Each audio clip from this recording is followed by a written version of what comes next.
Day 110, Royal Kingdom, 1 Samuel 17, Psalm 11, let's begin. 1 Samuel 17. Now the Philistines, gathering their troops for battle, assembled at Socoh of Judah. And they made camp between Socoh and Azekah, within the borders of Damim. But Saul and the sons of Israel, having gathered together, went to the valley of Terebinth. And they positioned the army so as to fight against the Philistines. And the Philistines were standing on a mountain on the one side, and Israel was standing on a mountain on the other side. And there was a valley between them. And there went out from the camp of the Philistines a man of illegitimate birth, named Goliath of Gath, whose height was 6 cubits and a palm. And he had a helmet of brass upon his head, and he was clothed with a breastplate of scales. Moreover, the weight of his breastplate was 5,000 shekels of brass. And he had plates of brass on his lower legs, and a small shield of brass was covering his shoulders. Now the shaft of his spear was like the beam used by a weaver. And the iron of his spear held 600 shekels of iron. And his armor-bearer went before him.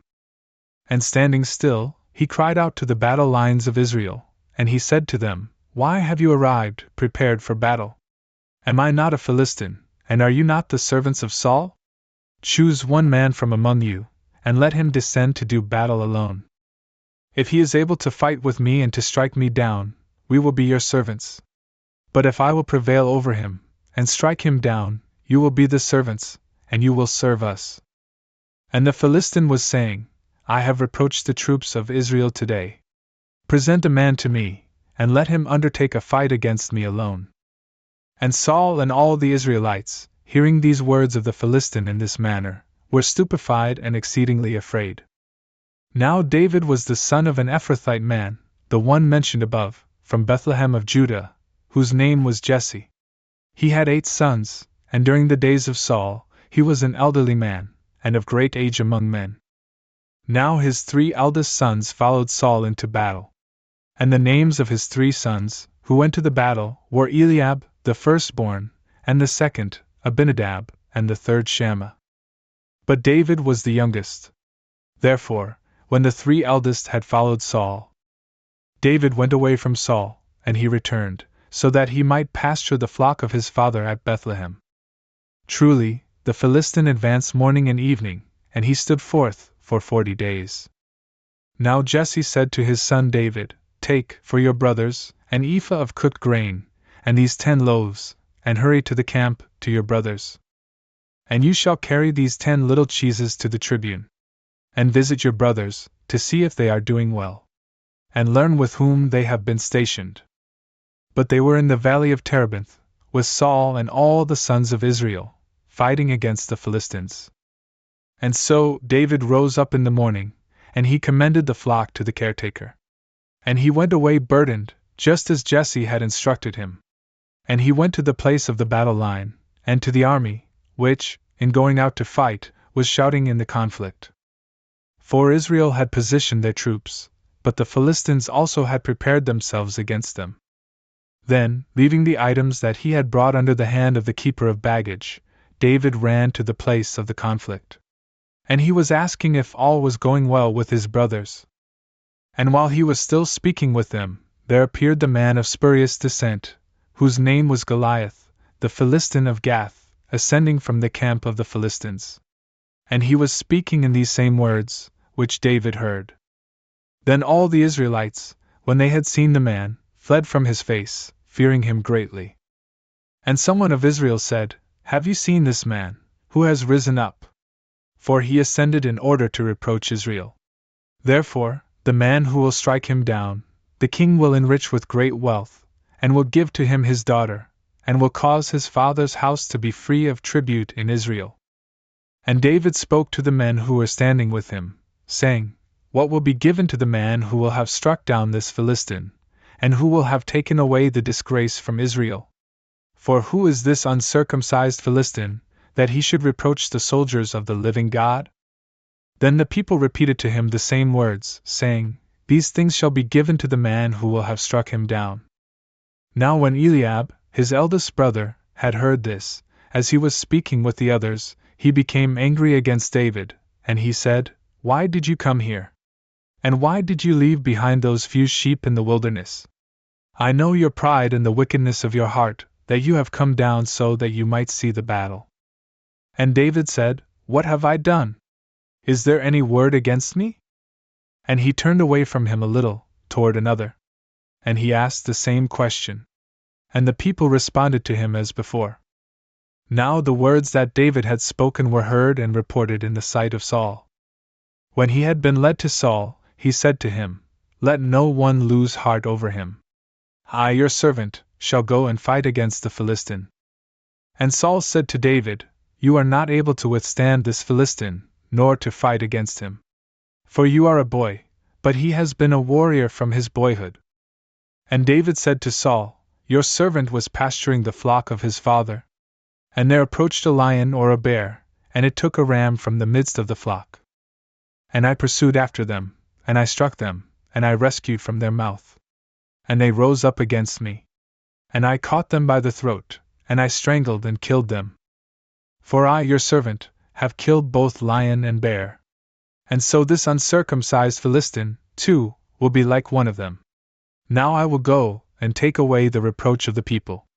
For who is this uncircumcised Philistine, who has dared to curse the army of the living God? And David said, The Lord who rescued me from the hand of the lion, and from the hand of the bear, he himself will free me from the hand of this Philistine. Then Saul said to David, Go, and may the Lord be with you. And Saul clothed David with his garments. And he placed a helmet of brass upon his head, and he clothed him with a breastplate. Then David, having girded his sword over his armor, began to see if he could walk in the armor. But he was not accustomed to it. And David said to Saul, I cannot move about in this way, for I am not used to it. And he put them aside. And he took up his staff, which he held always in his hands. And he chose for himself 5 very smooth stones from the torrent. And he put them into the shepherd's bag that he had with him. And he took up a sling in his hand. And he went out against the Philistine. And the Philistine, advancing, went and drew near against David. And his armor-bearer was before him. And when the Philistine had seen and considered David, he despised him. For he was a youth, ruddy and of handsome appearance. And the Philistine said to David, Am I a dog, that you approach against me with a staff? And the Philistine cursed David by his gods. And he said to David, Come to me, and I will give your flesh to the birds of the air, and to the beasts of the earth. But David said to the Philistine, You approach me with sword, and spear, and shield. But I come to you in the name of the Lord of hosts, the God of the armies of Israel, which you have reproached. Today, the Lord will deliver you into my hand, and I will strike you down. And I will take your head from you. And today, I will give the carcasses of the camp of the Philistines to the birds of the air, and to the beasts of the earth, so that all the earth may know that God is with Israel. And this entire assembly will know that the Lord does not save by sword, nor by spear.